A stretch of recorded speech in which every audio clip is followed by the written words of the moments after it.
What a headshot! What a head! How's it guys, this is Dayvy, FPL, and welcome back to the Fantasy Premier League video here on my channel. And on this video, I'll be going through the fixture guide to the upcoming second half of the season. Now the exact kind of details that we're going to be covering in this specific video are going to include the double game weeks, when they're happening, when they potentially could happen in the future. I'll be going over the next 3 in specific detail, and then I'll be going on to the top 6 fixtures for the next 6 game weeks as well as the next 4. Now you guys might be asking me why 6 game weeks and 4 game weeks, but I'll cover that in a little bit more detail as I get onto that talking point. Now, I won't lie to you guys, I think we made a little bit of a mistake with the order of releasing videos. If you guys haven't watched my first initial draft video, I actually released that a couple of days ago, but I probably should have released this video. As I always say, the fixtures are the bread and butter of any kind of draft. But don't worry, if you still watch that video, I took the double game weeks into account, so that draft is going to be fairly useful. But after considering the top 6 teams in terms of fixtures for the upcoming game weeks, I'm releasing a new wildcard draft shortly. Now this video might be slightly longer than usual, but I have gone into quite a lot of detail, so hopefully you guys do enjoy it. So sit back, relax, and let's get straight into it.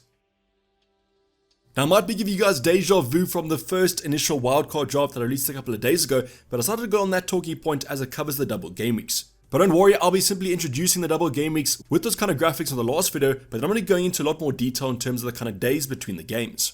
So if you guys have been living under a rock or simply have been ignoring FPL content or anything FPL related for the past month, I can't really fault you on that one, but to kind of update you guys, there have been 3 confirmed double game weeks. Now the first double game week is definitely a confirmed one. You guys will see there are some that are kind of up in the air at the current moment based on other conditions of other tournaments. But don't worry, game week 19's double game week for Chelsea and also Fulham is going to be a locked in double game week, and you guys can see the fixtures on screen right now. So in terms of Chelsea, they have Man City and Fulham. Definitely that second game is going to be the better one to go for, as Man City's defense is pretty strong. Then in terms of Fulham, they have Leicester away and then also Chelsea at home. 2 games that I could see actually Fulham doing quite well in, but obviously the Leicester game is slightly easier. We then move on to the game week 20 double game week, and this one's going to be the conditional one as it relies on Man City and also Spurs to get a replay in their tournament game. Now I mentioned this in the other video, but I'm kind of taking it as Man City and Spurs both win their next tournament game and therefore won't have to have a replay. And if that's going to be the case, then Man City have a double game week of United away and Spurs at home, and then Spurs have a double game week of Arsenal at home and Man City away. Now in terms of double game week 20, definitely doesn't look as appetizing as maybe other double game weeks upcoming, as all 4 of those games are pretty tough. We then move on to game week 23, which is also going to be a confirmed double game week. It's going to be a double game week for Man City and then also Arsenal. Their respective games are going to be Aston Villa at home and then obviously that Arsenal away game. And then Arsenal hosts Brentford at home in the first game and then also hosts Man City in the second one. Now the first game of this double game week looks pretty strong for both these 2 sides, and I guess whatever happens in that Man City Arsenal game happens. But now that you guys are up to date in terms of the upcoming double game week, just remember that game week 20's double might not happen if Man City or Spurs get a replay in the FA Cup third round.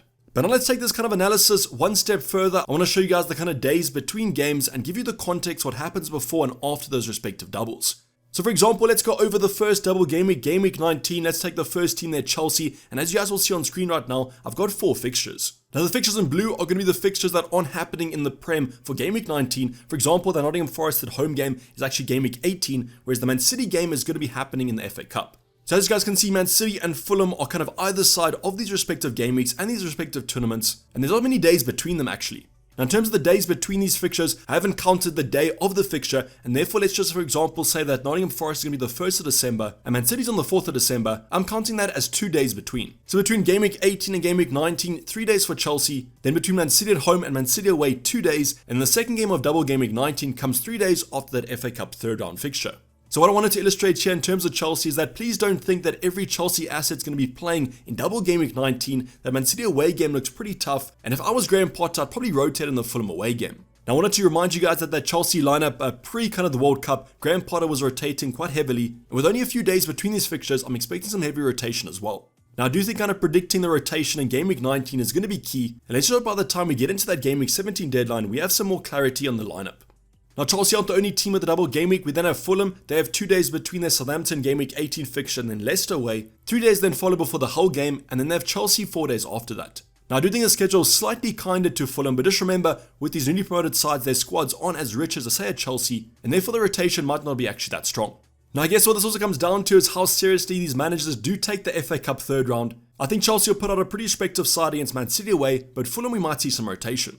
We're then going to move on to game week 20, which just a reminder, this might not actually happen, but I do think it will. We're going to introduce Man City first, and unfortunately in terms of the game, it's going to be a question mark depending on the progression through the EFL Cup. Now I did take a kind of average of the dates that were going to be planned for the next round of fixtures in the EFL Cup, and that's going to be 3 days before the United game. Luckily though, there's no kind of fixture between double game week 20. We're going to have United, and then 4 days later it's going to be Spurs at home. And then with Man City, only 2 days fall between that and their Wolves fixture in game week 21. Now, like Chelsea, Man City always has rotation, so I guess we are used to it. And that's why I definitely pick some more secured options, such as maybe an Erling Haaland, a Kevin De Bruyne, and a Cancelo. Other than that, I think there'll be some heavy rotation there yet again, but maybe come game week 20 we have some more injury news and we can do a good prediction of the lineups. Then the second double game week 20 team is going to be Spurs. They actually have a very kind of nice schedule before their game week 20 fixtures. They have a full week of rest after facing Portsmouth in the FA Cup. Then comes the North London derby, Arsenal, and then 3 days later Man City. Now with that Spurs lineup, obviously you're going to be going for those heavy hitters, the Harry Kanes, that sort of thing. In terms of the right wing back, the left wing backs, there might be some rotation with these days in between. Then game week 21 comes thick and fast 3 days after Man City, and that's going to be the Fulham away game. Now similar to kind of Chelsea here, in terms of the next fixture after the double, I think there might be some rotation in that game, and therefore for the doubles we might be safe, but there might still be some rotation. Then finally go on to our game week 23 team selection. Yet again, we have Man City with a nice double. They have Spurs away, and then 6 days later they have the first game Aston Villa at home, and therefore there hopefully won't be too much rotation there. However, after that, there's only 2 days of rest before the Arsenal away game, and if you guys do see the next game 2 days later against Nottingham Forest, you would assume the Aston Villa Nottingham Forest game are where the rotation will fall. I'm going to rope in Arsenal here as well because they also only have 2 days rest after that Man City home game, and their fixture is also quite easier against Aston Villa away. But I think the most important thing about these two selections is that kind of game week before, the Spurs and Everton game happens 6 days before for both teams, and therefore game week 23 should be kind of respectable, and hopefully not much rotation will happen there. But I guess with that Arsenal selection, they don't actually have that much rotation anyways, so they should be pretty safe assets to get in for game week 23's double. But as you guys can see here, in terms of the kind of days between, not a lot of days actually happen in terms of the rest, and therefore the schedule for the second half of the season is going to be absolutely mental. And when you do look at the squad depth of a Chelsea and a Man City, I'm expecting some heavy rotation over these double game weeks. But as long as you guys do understand that the risk comes with those double game weeks, I think that you should be fine, and hopefully we pick the options that actually play 2 games. Now before we get on to the kind of fixture ratings, I want to quickly touch on the talking point about the future doubles. In terms of the blank game weeks, those will be coming up when the FA Cup and the EFL Cup games do progress, but the double game weeks are a little bit harder to predict. Somebody going over to the man Ben Krellin here, he has posted some advice over on his Twitter page. Go follow him if you guys haven't. Definitely probably the best account to follow in terms of the schedule, and he stated a few facts about the future double game weeks. Now he has mentioned that game week 21 could be a potential double game week, however the amount of fixtures that can move to game week 21 aren't that significant, as most sides are still in the other tournaments. But there are a few teams that if they do get knocked out of the EFL Cup, of the FA Cup, they could have a double game week 21, but unfortunately we can't really predict that, as those tournaments are still progressing. Now fixtures can't be moved to game week 21, it seems like game week 29 or the midweek of game week 29 might be the double game week to look at. But to be honest guys, that's heavily in the future, so I wouldn't worry about that too much. Now what I wanted to state here in terms of chip strategy is, as you guys can see, double game week 29, potentially a big double game week. That's quite far into the future, and that's why I would definitely hold on to that wildcard and those chips for the double and the blank game weeks. So at least just remember this, please hold on to those chips. I don't think the doubles that you guys have seen, game week 19, game week 20, game week 23, they aren't significant enough for me to use a chip. So please hold on to them for as long as possible come game week 29 onwards. But now going on to the next portion of this fixture review video, I'm going to be going over the best fixtures for the next 6 game weeks and the next 4 game weeks. But before we get on to those teams, I want to give you guys a detail about the fixture ratings. So if you guys have watched a previous video of mine, you will know that I usually kind of color block my sides, 1 of 4 colors, red, pink, white, or green. That's going to be the descending order of difficulty. So what I've actually done for the fixture rating was I went over to Fantasy Football Fix, went onto their Opta Stats sandbox, went to their team ratings, and sorted by XG conceded. Now I also went over XG conceded per 90 minutes. As you guys would have known, there are some teams that have actually played 1 less game, 1 more game, so on and so forth. So I wanted to make it per 90 minutes in terms of fairness. So what I then did was I sorted the teams in terms of difficulty ratings, and that's going to be what you guys see on screen right now.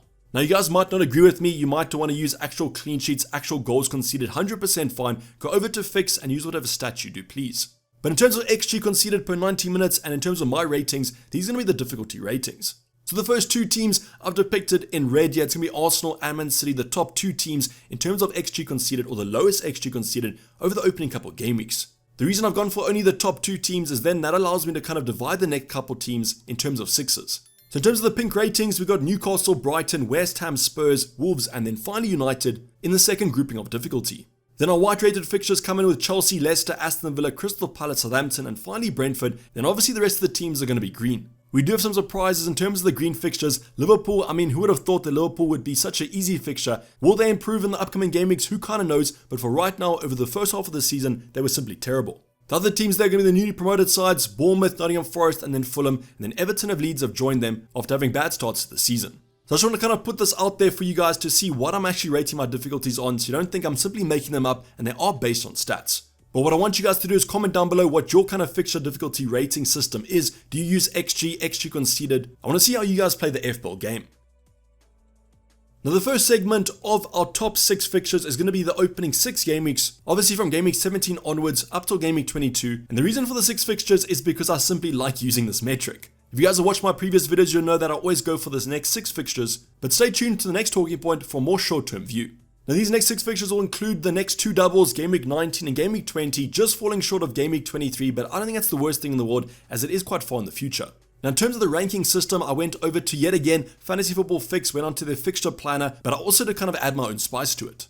Now in terms of the first team, I can agree with this, it's going to be Chelsea. Just look at those green fixtures, Bournemouth at home, Nottingham Forest, then they have the double game week of Man City and Fulham. I've just regarded this as a green fixture because it is 2 games in 1 game week. Then have Crystal Palace, Liverpool and Fulham, and that Crystal Palace game is the only one that's going to be non-green, so you guys should definitely look for a triple up, even a double up for the next couple game weeks. Now it's going to be hard to predict which assets to kind of look at, but if you guys can predict which players will start most games, think that you'll lap up those FPL points. Now the next team, no surprise here, another double game week side, it's going to be Man City. Their fixtures also look pretty strong, kind of downgrading come game week 21 or game week 22, but just remember, Man City are a fixture-proof side, and therefore they can win against anyone. Now the Man City double up or triple up is going to be pretty predictable, Haaland, De Bruyne and Cancelo, but we might see a full Foden squeeze in there if you guys can't afford the Belgian midfielder.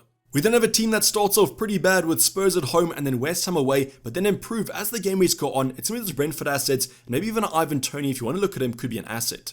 Other than that though, probably wouldn't really look at their options, but they do have some nice fixtures coming up. We then have those Fulham assets, also double game week side. In game week 19, I'd probably bring them in sooner than later, as from game week 20 onwards, their fixtures do downgrade. But I think most people own an Andreas, a Mitrovic, but please watch out for those yellow cards for that Mitrovic suspension.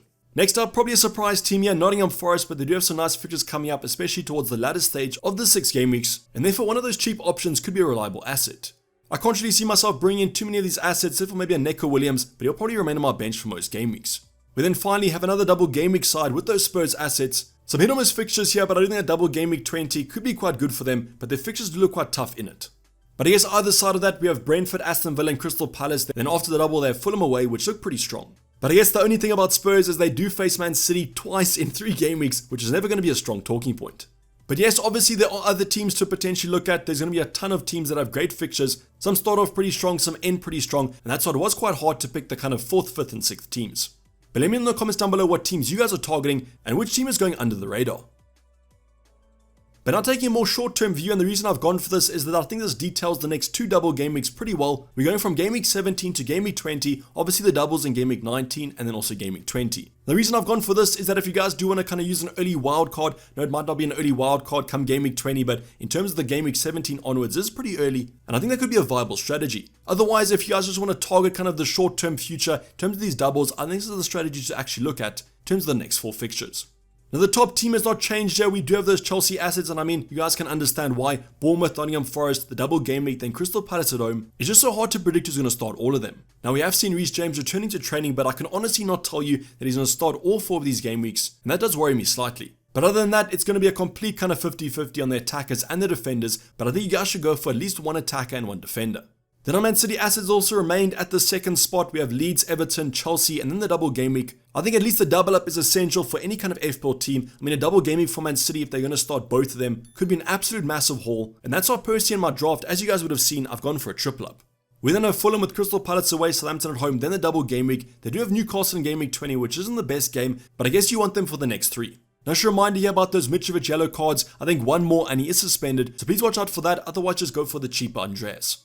Now the next team you guys would have seen in my forward line, it's actually going to be United, then Nottingham Forest at home, then Wolves away, not the best game, but then Bournemouth at home in between Man City. So kind of a good game week, a bad game week, a good one, a bad one, but those United assets are so cheap that you guys can simply bench them with these bad fixtures. Now I've included them here because I do think you guys should be taking a punt on at least one of them. Some nice fixtures coming up against newly promoted sides, and at Old Trafford, what more can you kind of ask for? We then have the return of Spurs, great fixtures on paper and a double game week. I mean, even though the double isn't that strong, the fixtures before that don't look that bad, and I'm pretty sure Harry Kane will want to get back on the scoring way of things after that missed penalty in the World Cup. Now I think under the radar might be these kind of defensive options from Spurs. If a Perisic can be nailed for these next 3 fixtures, I'd definitely be looking at him. Now the final team might be one of those underrated sides. It's actually going to be Southampton for the next 4 fixtures. Brighton at home isn't the best way to start the run, but the next 3 fixtures against Fulham away, Nottingham Forest at home and Everton away look simply outstanding. Now, I guess it might be quite tough, maybe a Ward-Prowse, a Che Adams, but other than that, don't really know too many of the assets that I would bring in. But if you guys do want to take a more short-term punt, I definitely focus on these sides, but I guess a Man City and a Chelsea are kind of consistent over 4 games and 6 games, and that's why I would focus on them for a triple up.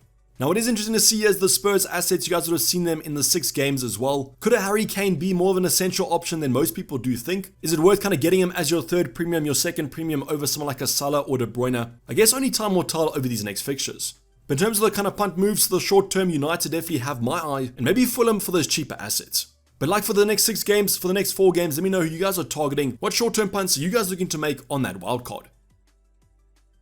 This is basically a wrap for the video, guys. Hope you did enjoy it. Please don't like if you didn't subscribe if you haven't subscribed yet. Tons of content coming up, but if you guys do want to see a specific video, drop it in the comments down below or over on my Discord server. But I'm signing off, Dayvy FPL, and I'm out. Cheers, bye.